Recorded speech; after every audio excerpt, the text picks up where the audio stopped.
Take a look at this. Bamboo is hollow. It won't stay. It will split the bamboo and drop us. I am a fat guy. It's not going to hold. This is Dan. Dan is struggling to make it as a castaway on season 30 of the reality TV show Survivor. His poor communication skills have already put him at odds with his tribe. And it's only day one. What Dan fails to understand is an idea that psychologist Paul Watzalwick puts forth in his theory of human communication called the Interactional View. His big idea?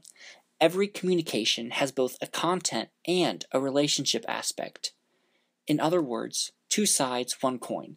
You can't have one without the other. So what would the content aspect look like, according to Watzalwick? Content would be what is said. It's the data that flashes across the computer screen, the words used, the verbal channel. The relationship aspect of communication would be more of how it's said, more like the computer program. It's the punctuation used, the nonverbal channel. Another way to think of it is in terms of basketball. It's simple enough.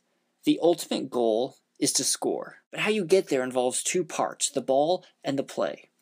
Let's say the ball is the message. It's the tangible information that you want to get across, aka the content, data, facts. But you see there is an almost infinite number of ways you can get the ball to the net. What type of play are you going to use? Well, this is like the relationship aspect of communication. It's the how in which the goal is accomplished. A cognitively complex communicator understands how to use the relationship in order to get their message into the basket. The ball and the play are inseparable. You can't have one without the other. Because Watzalwick claims that communication is both content and relationship, you're always saying something, even when you're not. He states you cannot not communicate. A lack of response is still communicating.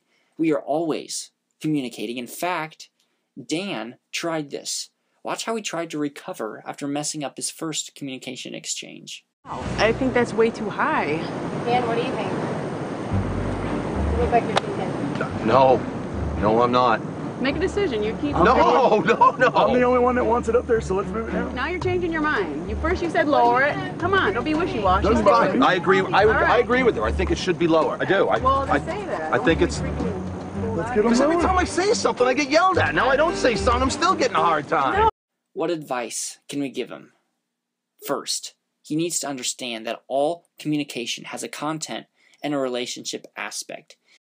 Though his intent is good in trying to suggest that the group should consider stronger supports for the shelter, how he chooses to say it can be interpreted as demeaning, insulting, and lacking connection, which results in a failure of the goal. He did not successfully complete the play. When he finds out his message wasn't received, he tried to become invisible by not communicating.